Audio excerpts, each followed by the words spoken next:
Well, happy Easter. It's so great to see you. Have you found your Easter basket yet? I certainly found mine. You know what else I found? This awesome vintage cookbook, thanks to my friend Tommy.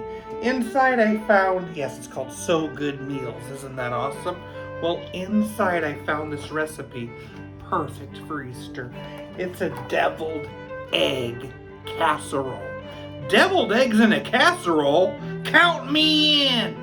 Let's start by filling some deviled eggs in the bottom of a baking dish. You can use any size dish. Melt a half a stick of butter.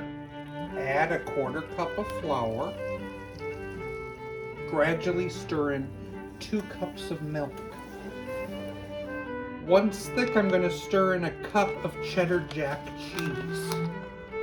Add about a cup of diced ham. And a cup of frozen peas. Mix that all together.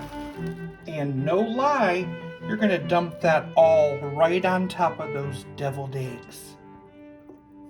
You top that with some breadcrumbs, some paprika, and a little cheese.